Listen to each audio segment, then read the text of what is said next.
Hello and welcome to episode 38 of the Forward Progress Football Podcast. I'm your host, Zach Purdy, and after a brief vacation, we're back and we're going to wrap up the NFC West in these next two episodes. This one, doing the San Francisco 49ers. Let's get on into it.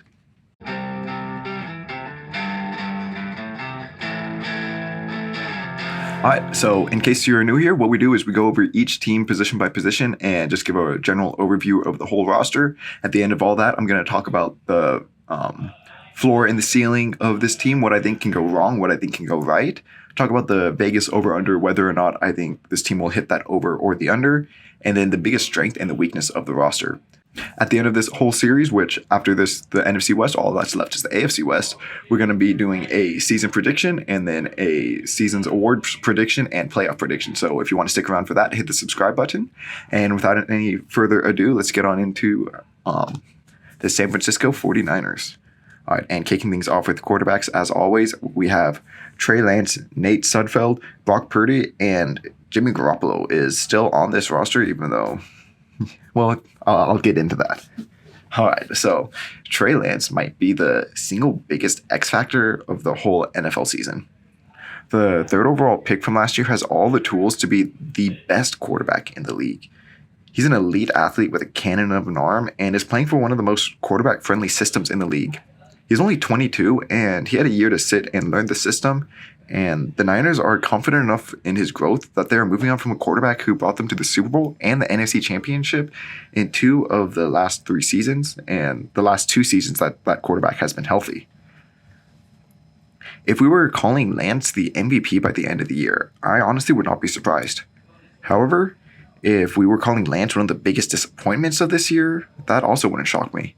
He only had 1 season as a starter at the FCS level while playing at NDSU, which has such superior talent to every other FCS level program. While there, they relied on their superior athletes. Lance only passed the ball 319 total times. For reference, Mac Jones had 406 passes in his lone season as a starter at Alabama. Lance hasn't showed too much to be worried about, and if any coaching staff can get the most out of him, you would hope that it's the Niners. But he's just so raw and unproven that honestly anything can happen, and I think that's what makes the Niners an exciting must-watch team this season.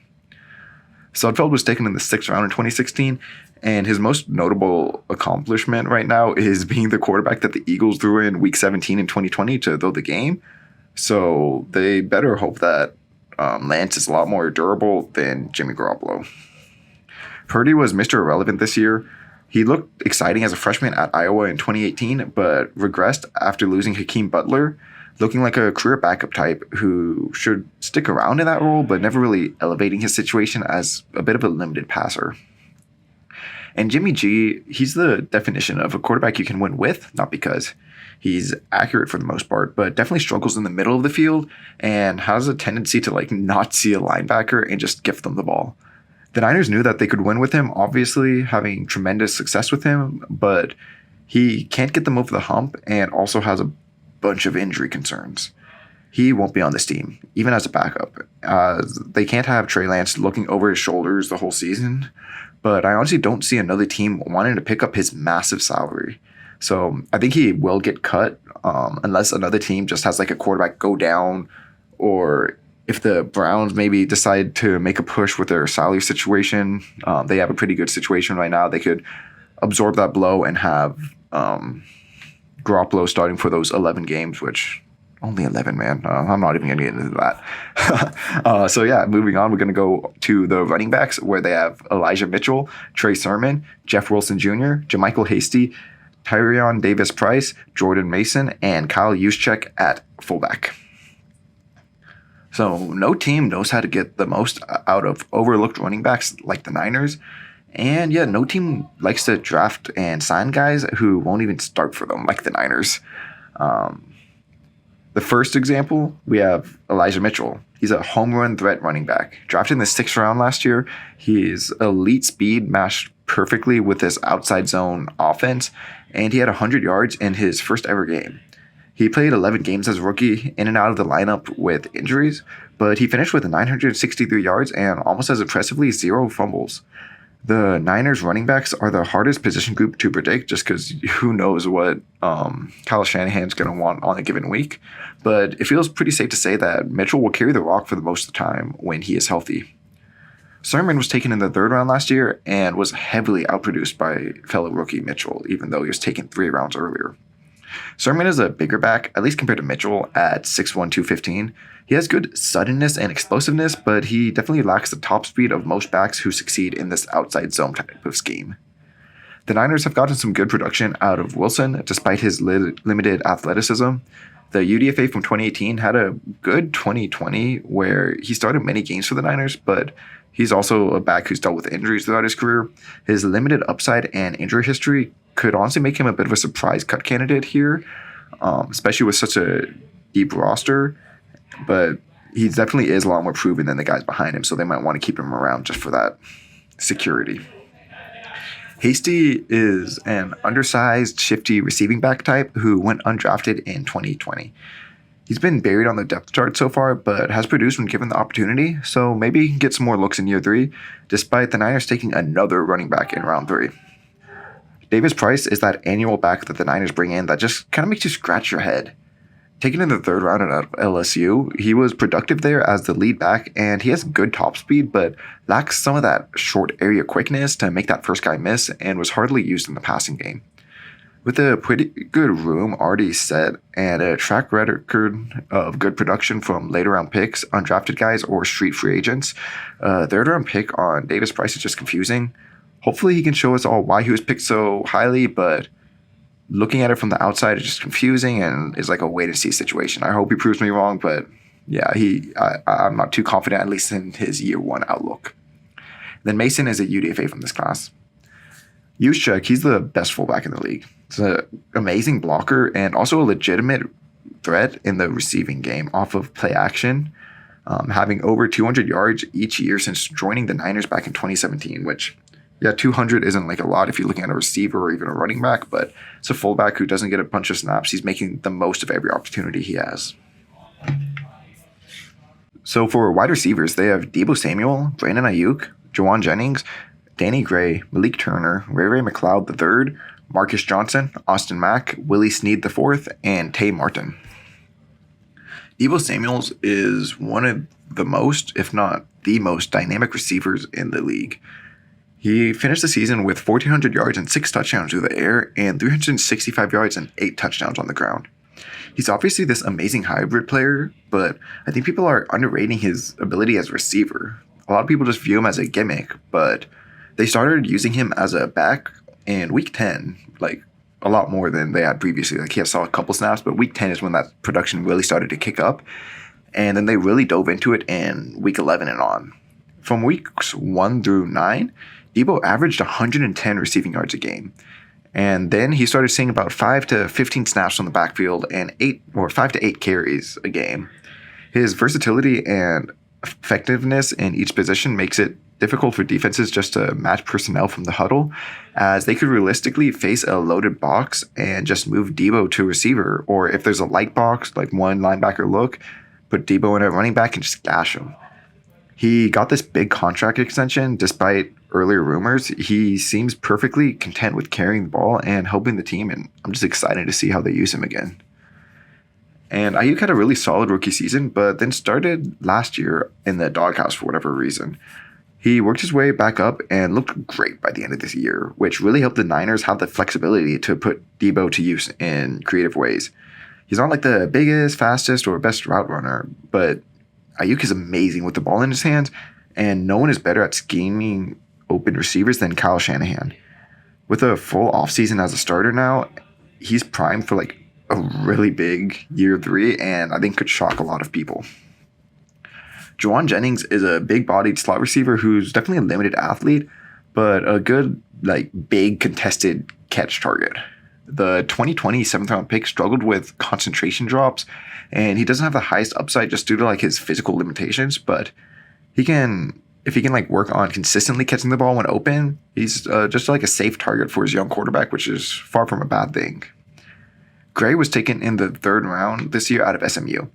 At 6 foot 180 with 4.33 speed, he'll be this team's big play threat, brought on to keep defenses honest and take the top off when safeties are creeping up too much. He also showed a nice contested catch ability at SMU, hauling in 57% of his contested opportunities. So hopefully that skill can at least transfer to the NFL. Definitely an uptick in talent in the cornerbacks he'll be facing, but he's definitely shown the ability to so far. Turner went undrafted in 2018, and he's seen some time with the Seahawks and Cowboys, not really doing too much yet. He's got a decent combination of size and speed and the ability to play both inside and outside, though, but he's going to have to fight to make this roster. McLeod is a shifty, undersized slot receiver who can also provide some value as a returner, coming over from the Steelers after previously being drafted in the 6th round by the Bills in 2018. Johnson is a depth speed threat at 6'1", 200 with 4.39 speed. He's bounced around the league so far and filling that role since going undrafted in 2016. Mack went undrafted in 2020, but he hasn't played much so far. Snead went undrafted in 2014, and he looked good playing both inside and out for the Saints in 2015 and 16, but he fell off after that and couldn't re-find that early career success. And Martin is a UDFA from this class. So for tight ends, they have George Kittle, Charlie Warner, Tyler Kroft, Ross Dwelley, Troy Fumagalli, and Tanner Hudson. Kittle is the best overall tight end in the league. He's a great route runner and a menace with the ball in his hands, and he also might be the best blocking tight end despite being still like a great receiving threat. Because of his physical play style, though, he can't stay healthy, and that's just been a problem throughout his career. When he is out there, as I said, he's the best, and he's going to help elevate this team so much, but it is that reliability thing. And are you going to count on him to be the best when, as they say, the best ability is availability? So it's hard to put him as the crown, but if we're just talking about talent, he's definitely the best. Warner has mostly been used as a blocking tight end since being taken in the 6th round in 2020. He's good in that role and is a good athlete, so maybe he can produce a bit if Kittle goes down, but he hasn't really proven that he can do that yet, you know?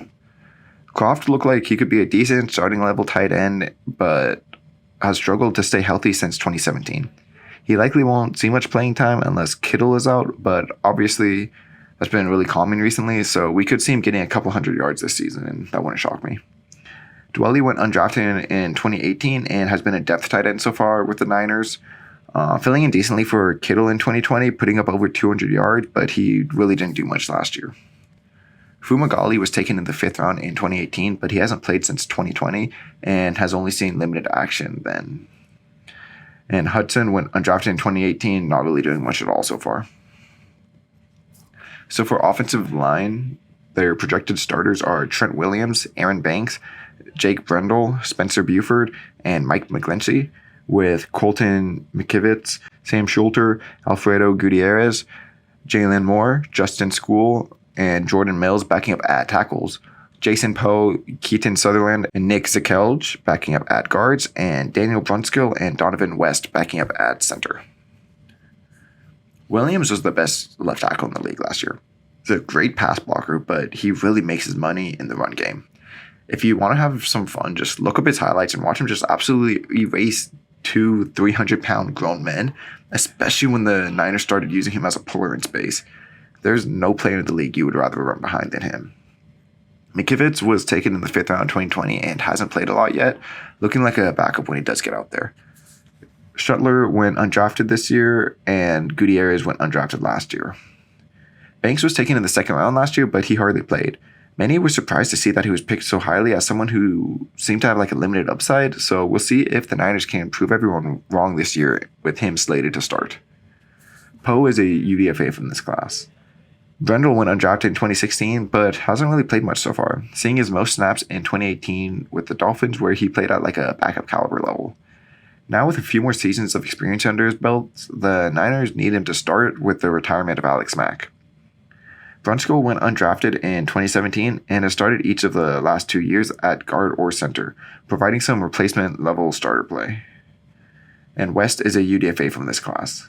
Burford was taken in the 4th round this year out of UTSA and appears to be making the transition to guard professionally because he was a tackle in college.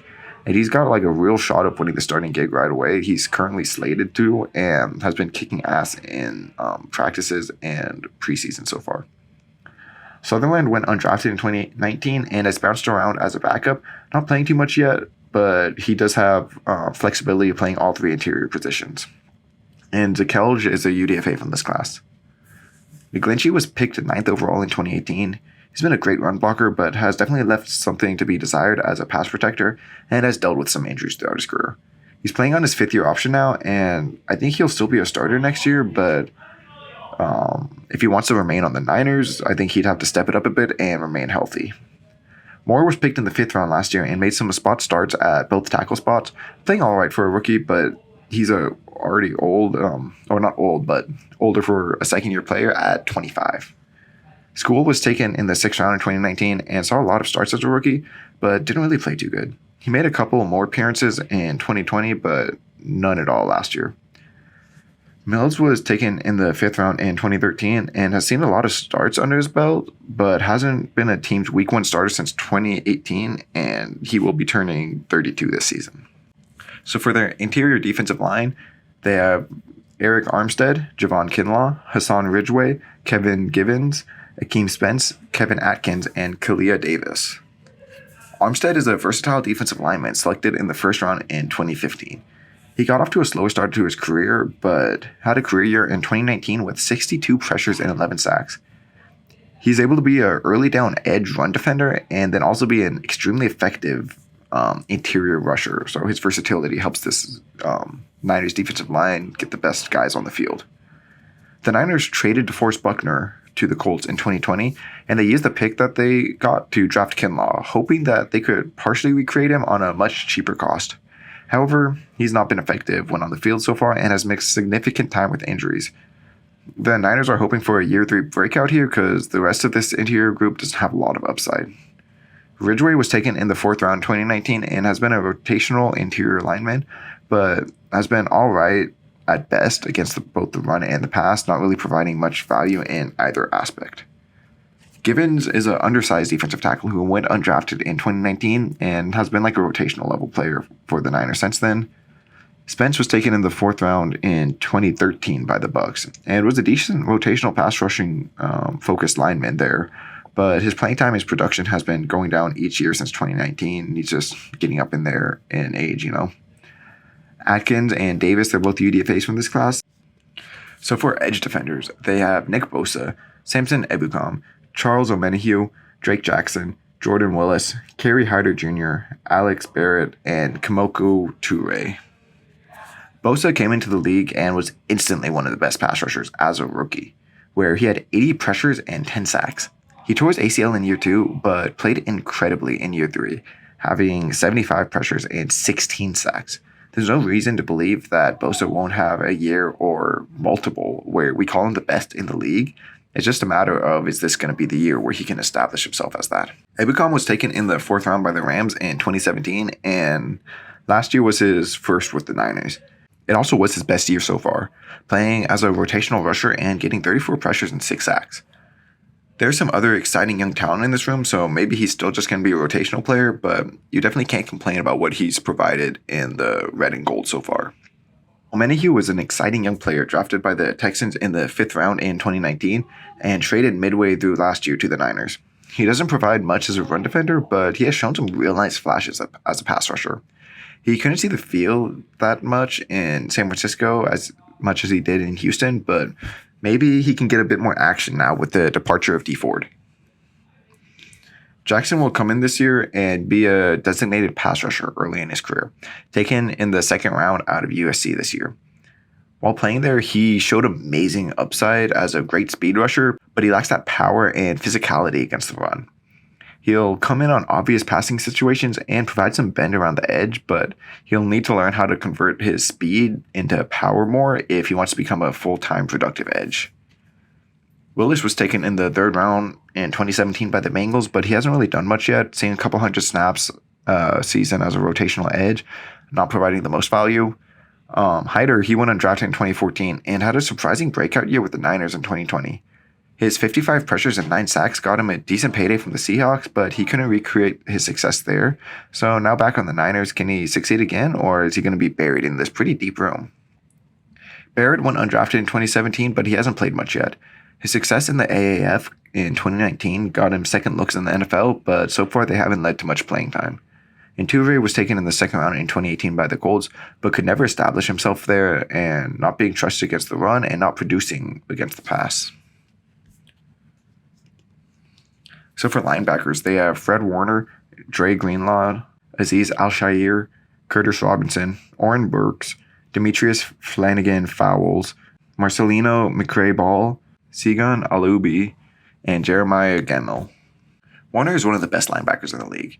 Taken in the third round in 2018, he developed fast and is one of the best, if not the best, cover backers and is more than good enough against the run. Greenlaw has been a good second linebacker here, taken in the 5th round of 2019. He's dealt with some injuries last year, but when he is out there, he's a sure tackler and good enough as a second linebacker in coverage. Al-Shaair started in Greenlaw's place last year and was alright, and as like a third linebacker, he should be able to fill that role pretty well. He did have a couple games where he was picked apart in coverage, but he is a good run stuffer. We'll just see how often he is able to play, especially with the return of Greenlaw. Robinson went undrafted last year and saw some snaps with the Broncos, but didn't really impress there. Burks was taken in the 3rd round in 2018 by the Packers and looked like he could be a good cover-first linebacker there for them. However, he was often injured and picked apart when he would get out there. He needs to stay healthy as he did last year, but he only would see a couple snaps a game for the Packers, and he now needs to fight to stick on an NFL roster. Flannigan-Fowles went undrafted in 2019, looking good in limited snaps he's gotten so far. The McCray-Ball, Alubi, and Gemmel are all UDFAs from this class. So for cornerbacks, they have Charvarius Ward, Emmanuel Mosley, Samuel Warmack III, Ambry Thomas, Deontay Johnson, Jason Verrett, Diomidor Lenore, Tariq Castro-Fields, Ken Crawley, Quantrez Knight, and Kadar Holman. Ward went undrafted in 2018 and became the starter for the Chiefs in 2019. He's gotten better each year and developed into a pretty good press man corner with the ability to succeed in multiple types of coverages. He could be a sneaky good signing for the Niners, who desperately need some help with their corners. Mosley went undrafted in 2018 and developed into a nice starter here. He missed some time last year, but played pretty good overall when he was healthy out there, and could be even better this year opposite a number 1 corner. Warmack was drafted in the 5th round out of Toledo this year and has impressed in camp this preseason as the nickel, earning the starting gig already with the Niners cutting Darqueze Dennard. Thomas was taken in the 3rd round last year and saw some starts, but did get beat a lot as a rookie. He's got a good size and frame profile to be a solid corner, but he was hardly tested in college due to opting out and not playing much before that. I don't think he'll play much this year, barring injuries, but maybe he can impress enough in limited action to be the starter next year.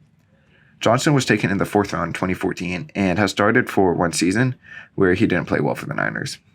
He had a brief stint with the Bills in 2018 before coming back to the Niners and being a depth piece again. Verrett is one of the best corners in the league, but he's unable to stay healthy. He had 2 healthy seasons since being taken in the 1st round in 2014, and he played amazingly. However, you just can't rely on him because of those other 6 seasons. If he can't stay healthy, he'll probably be the number 1 out there, and this would be like a real sick corner group. Like, it's already looking nice, but with Verrett, whew. But that's sadly just so unlikely that I'm not even banking on it, you know? Lenore was taken in the 5th round last year and made 2 starts and a couple other appearances, but he didn't really play too well, was heavily targeted when out there, and gave us some pretty big plays. And Castro-Fields, he was taken in the 6th round this year out of Penn State. He's a good athlete and a strong physical player, but he never really lived up to the original hype he had and will be 24 by the end of the season. Crawley went undrafted in 2016, and he had a decent 2017 campaign with the Saints, but played worse next season and has been a backup since. And Knight is a UDFA from this class, and Holman was picked in the 6th round in 2019 by the Packers, but hasn't played yet. All right, for safeties, they have Jimmy Ward, Talanoa Hufanga, George Odom, Tarvarius Moore, and Taylor Hawkins. Ward is picked in the 1st round in 2014 by the Niners and has been a solid safety for them. He's a great run defender and doesn't get beat deep too often, and is able to play both over top or close to the line of scrimmage. I definitely could see him playing deep more often this year with the departure of Tart, and Hufanga being the other likely starter here as like a more of a box safety type. And I think he'll be great there. Occasionally giving up the big play, but overall doing a real nice job. Hufanga was taken in the 5th round last year and played a bit as a rookie. He's projected a lot more as a box safety, but he did play a decent amount of free safety as a rookie. We'll see if the Niners keep him in this role, as he is a bigger safety who is good against the run, but has his qualms in coverage. Odom went undrafted in 2018 and saw some good actions, including multiple starts last year for the Colts. He's a speedy, deep safety type who can come in and play opposite of Ward with Hufanga in the box in 3 safety sets, or even push Hufanga for that second starting safety role if they'd rather just run too high. Moore was picked in the 3rd round in 2018 and developed into a third safety here, better against the run than in coverage. He missed all of last year with an Achilles injury, though, and could get phased out here with the emergence of Hufanga and the signing of Odom. And Hawkins is a UDFA from this class. Go Aztecs, hopes he make it. SDSU guy. All right, and now for their special teams. They have Robbie Gould at kicker, Mitch Wisnowski at punter, and Tabor Pepper at long snapper. Gould has been a good kicker in his career besides 2019. As long as they don't get that again, he should once again be a good kicker. Wisnowski was taken in the 4th round in 2019 and has been a good punter, but probably not 4th round good, but at least he's above average. Pepper, he's been the long snapper since 2020. All right, and now it's time for my season projection where I talk about their floor ceiling, everything that goes wrong and right. The over-under, whether or not I think they're going to hit that over-under, and then the biggest strength and weakness on this roster. So I'm putting the floor of this team at 7-10, and honestly, now that preseason games are going, man, Lance has looked nice so far. So the 7-10 is seeming more and more realistic or unrealistic, but I'm putting it just in case it's some preseason fakeness, things that can lead to this 7-10 record. The biggest thing is Lance not looking like the future. Misreading defenses, bailing from clean pockets, and being inaccurate. I could definitely see him being that type of quarterback. I don't think it will happen, especially with how he's looked so far, but there's still the chance, These running backs produce in the scheme, but they don't really elevate above what's really given to them by the good scheme. Debo can't repeat the success, which was kind of unable to be like that running back wide receiver hybrid and take over the league, and Ayuk doesn't take that step up in year 3. Kittle, he's in and out with injuries. Trent, he's going to be a stud, but the rest of this line is pretty full of question marks and could be legitimately bad. Kinlaw could still look bad in year 3, so Armstead is practically the only guy in the middle. Bosa's going to be a beast, but there could just be average play from the other edge rushers opposite of him, with just the guys rotating in and out there. Warner, he has kind of a down year again like he did last year. Still good, but not 2020 good. And Greenlaw, he kind of looks slow, not as good coming off his injury. Ward can't be that number 1 here in San Francisco, and Mosley is just all right. And then Warmack in the slot just kind of getting worked as a rookie. Ward is just average. He regresses a bit, and Hufanga, he just does not look the part in coverage at all. However, this team is so well constructed. I love this roster, and if Trey Lance is as good as he could be, this could realistically be one of the best teams in the league and finish with a 13-4 record, despite playing the hellish schedule of the NFC West, obviously because they're in the division, and the AFC West. Lance could be the MVP, taking advantage of his quarterback-friendly system and elevating it to new heights with his crazy arm and athletic ability. Mitchell or some other running back is able to take advantage of the scheme and get even more yardage on their own than what's just provided. Debo continues to be electric, and Ayuk looks like a number 1 receiver despite having Debo opposite of him. Kittle is able to stay healthy and show us why he's the best in the league again. Williams is awesome as always. Banks, he kind of was okay, this is why he was picked in year 2. We start seeing some of that. And Brendel shows us why this team didn't try to invest in another center. Buford, he's able to hold his own as a surprise starting rookie, and McGlinchey is able to stay healthy, showing some progress in pass pro and still being dominated against the run. Kinlaw can show some promise too, showing off his pass rushing skills that got him drafted so highly. Bosa is the deep boy, having an incredible season with Ebukam, Omenihu, or Jackson looking great opposite of him in that rotation. Warner and Greenlaw looked like one of the best linebacker duos. If Verrett's able to stay healthy, this is going to be crazy. But even not, Ward and Mosley could be like a really solid line or cornerback duo, a lot better than what they've had in the past. And Warmack could be amazing as a rookie slot. We kind of tend to see that a lot, just like one guy blowing up Desmond King a couple years ago, Nate Hobbs last year. And then Jimmy Ward is able to play above average, and Hufanga definitely shows some development in coverage and is a good safety for his role. So the over-under here is set at 9.5, and that's one of those, what do you think of the quarterback? I could see this going either way just because, Lance is such like a question mark at this point, but I'm willing to bet on his work ethic and this coaching staff getting the best out of him. Protecting him with the scheme and his rushing ability, but also letting him make some plays that Jimmy G just physically couldn't. I'm not going to go like game by game like how I have done in the past, because each game they could win or they could lose. It just depends on, is Lance good? And this is a hellish schedule, but this is also a loaded roster and could have an amazing quarterback. So it's like, they could realistically win any game, but they could realistically lose. We just need to see who Lance is, and I think there definitely is reason to believe that he's great. So I'm going to take the over. Like, I think 10, 11 wins. Like, I feel like the Niners are going to be like an 11-16 wild card, maybe push 12 and get that, not one seed, the title away from the Rams. And moving on, the biggest strength I'm putting as their offensive weapons, and part of the reason why I think Lance is going to be great is who he's throwing to. Kittle's the best tight end in the league. I won't argue too much if you want to say Kelsey or even Andrews after the amazing year he had last year, but personally, when he's healthy, there's no one I'd rather have than Kittle. And Debo, he might be the best player with the ball in his hands, although Kittle might take that crown too. He's a great receiver, and his versatility just adds another wrinkle to the offense that defenses need to worry about. And Ayuk has shown signs of being a great wide receiver, but so far he's just not been able to put it together for a full season. But now out of the Shanahan doghouse, he's definitely got a shot to be great this year. However, a reason that Lance might not succeed is this offensive line. It scares me. The rollouts, moving pockets, and Lance's mobility and a good scheme, it's going to protect this line. But I think Williams is the only for sure plus starter right now.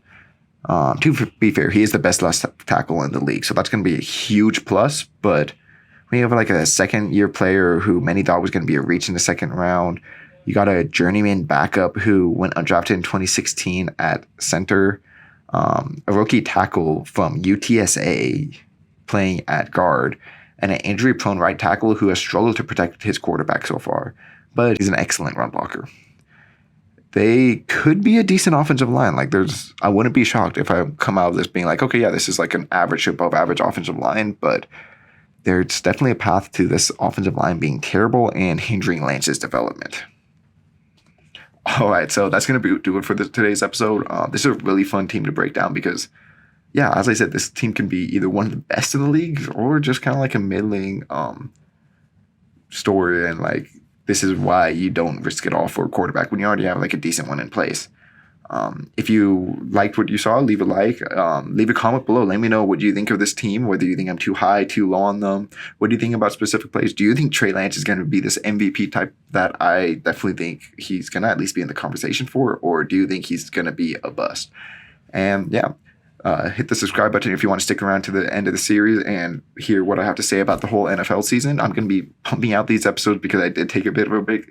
So you're going to get a lot more content in these next couple days. And then the NFL season is going to kick off. And I'm going to be making 2 episodes a week talking about every single game. So stick around for that.